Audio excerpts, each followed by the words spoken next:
This video explains adjusting entries, which are required to ensure that the revenue and expense recognition principles are followed.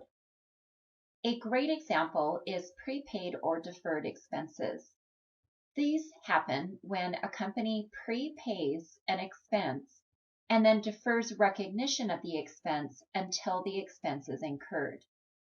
And they do so to follow the expense recognition principle, which dictates that expenses should be recognized when they are incurred.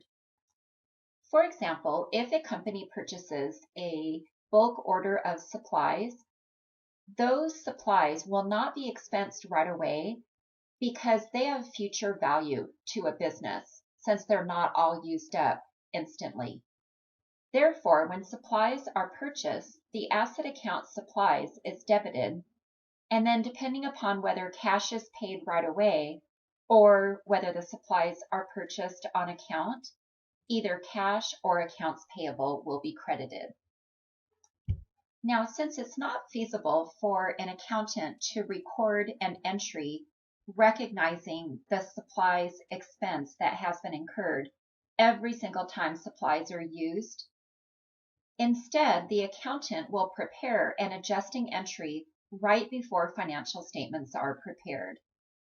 And at that time, an inventory of supplies will be taken, and the accountant will record an adjusting entry to reduce the supplies asset account and to recognize an expense for the amount of supplies used.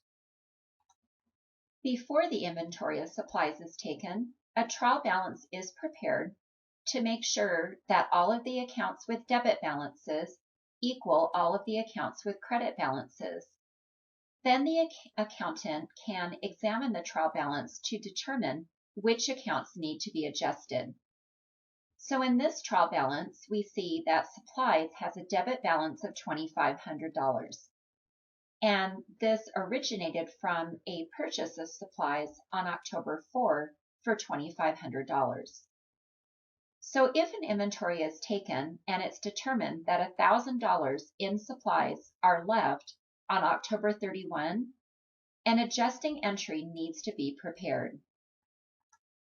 To determine the amount of the adjusting entry, we can do a T-account analysis of the supplies account. Here we see the $2,500 original purchase of supplies. Here, the ending debit balance represents the cost of supplies on hand. So to get this account to the correct ending balance of $1,000, we need to credit the supplies account for $1,500.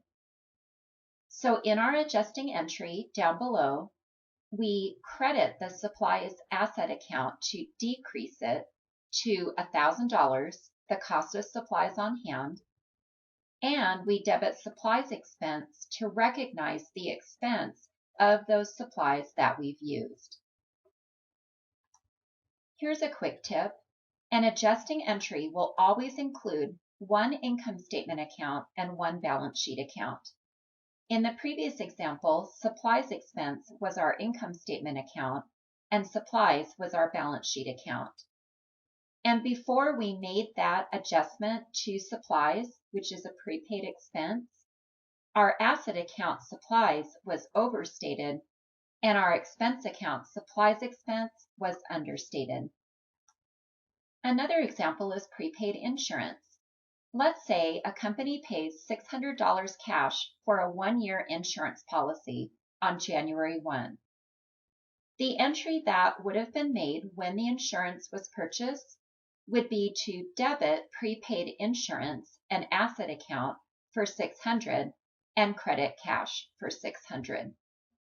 An asset account is debited because that insurance policy has future value to the company. Therefore, we don't want to expense the entire premium right away. Now, if financial statements are prepared 1 month later, we need to record an adjusting entry to reduce the cost of the prepaid insurance account and to recognize the insurance expense of 1 month of insurance that has been used up. So since the $600 policy was for 1 year or 12 months, then after 1 month, we will have used up 1/12 of $600 or $50. And our adjusting entry will be a debit to insurance expense and a credit to prepaid insurance. Looking at the T account for prepaid insurance, we see that $50 credit decreases the balance in prepaid insurance to $550, which is the amount of policy remaining that we haven't yet used. After adjusting entries are posted to accounts in the general ledger, the accountant will prepare an adjusted trial balance. So this is similar to a regular trial balance, except that it includes the new balances of the accounts after adjusting entries have been posted.